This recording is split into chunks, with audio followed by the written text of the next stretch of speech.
Hi everyone, Syrian Girl here.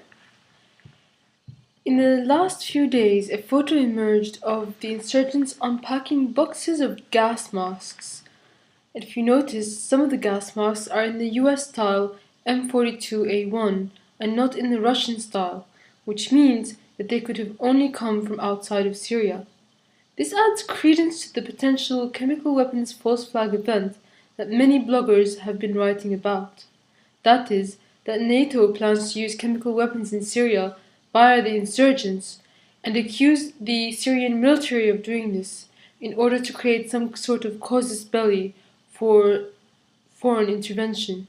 Some time ago, the Blogspot land destroyer actually posted images of the insurgents donning the gas masks, and even RT reported about the potential for a chemical weapons false flag operation. In the last month, there has been a lot of news and accusation coming out of the mainstream media, claiming that Syria might use chemical weapons against its own people in a bid for the government to stay in power. In fact, just a few hours ago, at the UN General Assembly, the Israeli ambassador to the UN, Ron Prosser, demanded that the Syrian government lock down its chemical weapons and said, quote, "We should not pretend that a regime that cuts the throats of children today will not be prepared to gas them tomorrow." Again, he alludes to the notion that the Syrian government might use chemical weapons on its own people, clearly a sign that they are planning some sort of a false flag event. This is in order to create a casus belli of attack against Syria by NATO powers, in the same way that the WMDs were used in Iraq.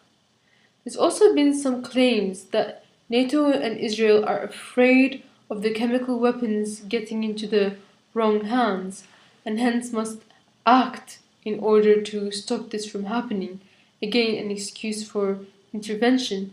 This is also to cover up for the fact that they have given the insurgents chemical weapons in order to carry out this false flag event. The irony is, it was in fact an Israeli newspaper that reported that the Syrian insurgents were given chemical weapons by Libya only a month ago. And the mainstream media seems not too shy at all to discuss the fact that Libya is arming the Syrian insurgents, as well as being proud of bombings that the Syrian insurgents are conducting. The accusations forced the spokesman for the Syrian Foreign Ministry to come out and make a statement against them.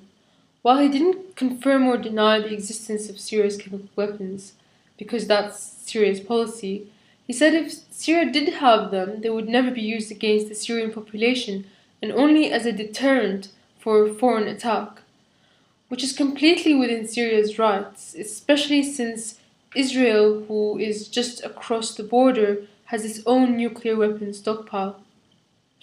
We all remember the lies that were sold about Iraq's WMDs, which were never found, even though Bush looked under a table for them, in order to send US troops to Iraq to kill over 1 million Iraqis. And in fact, the same narrative was used against Libya more recently. In reality, NATO powers gave chemical weapons to the Libyan insurgents of the Zintan tribe, which were then subsequently used against the pro-Gaddafi Mashashia tribe. I truly hope that making this information available will actually prevent the false flag from happening, as I do believe that we're coming closer and closer to seeing this event actually unfold. Thank you very much.